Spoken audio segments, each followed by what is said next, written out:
Notre santé, c'est avec Jimmy Mohamed, le médecin d'Europe 1. Bonjour Jimmy. Bonjour Mathieu, bonjour à tous. Les lieux de culture vont rouvrir demain et vous allez nous parler des bienfaits. Alors, c'est vrai que ça fait une semaine que vous nous parlez des terrasses, le soleil, les yeux, le plaisir de ne pas boire un soda. Hein, si j'ai bien compris ce que vous nous disiez. Vous voyez, je résume un petit peu.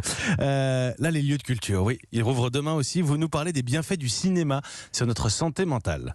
Eh oui, je me transforme presque en influenceur cinéma, mais je vous promets Mathieu que c'est pour la bonne cause. Alors, aller au cinéma, c'est le deuxième loisir qui donne le plus envie aux Français. Juste derrière, manger au restaurant. Et près de 6 Français sur 10 déclarent vouloir aller voir un film en salle. Alors, avec l'abondance des plateformes numériques, on pourrait se dire que le cinéma n'a pas d'intérêt particulier. Sauf que vous ne consommez pas un film sur le grand écran de la même façon que devant votre télévision.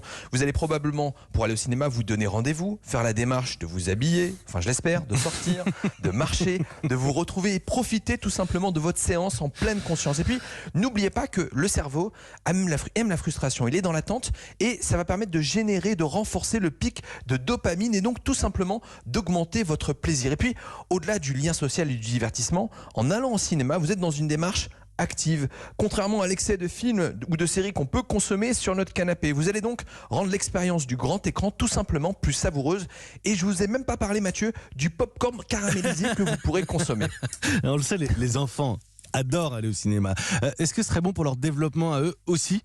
Et oui, car ça permet tout simplement de renforcer le lien et de passer du temps avec les parents en proposant une activité dont eux aussi ont été privés depuis longtemps. Et puis, mine de rien, en fonction du film que vous allez choisir, il y a souvent, comme dans les fables de La Fontaine, une intrigue qui laisse place à un enseignement aux enfants.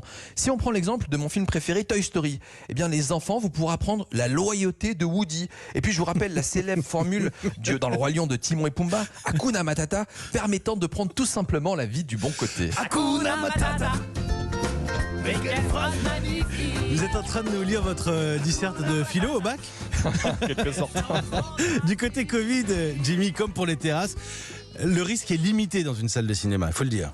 Eh oui, tant que vous gardez votre Bien masque, sûr. la probabilité de contracter le Covid est proche de 0, d'autant plus qu'une salle est en principe suffisamment grande et bien ventilée pour limiter le risque de transmission. En revanche, le risque existe lorsque vous allez retirer votre masque pour manger ou boire. Mais pour limiter ce risque, eh bien, mieux vaut être vacciné tout simplement. Je vous rappelle que la vie d'avant passera probablement par la vaccination du plus grand nombre. Tout à l'heure, on vous retrouve à 15h avec Mélanie Gomez. C'est l'émission Sans rendez-vous sur Europe 1. Le thème aujourd'hui, Jimmy ? On vous propose cet après-midi justement de vivre votre vie mais en mieux. Et pour ça, on recevra la psychologue Jeanne Siofassin. Vous allez voir, c'est passionnant. Je vais écouter. Merci Jimmy Mohamed, il est 8h40.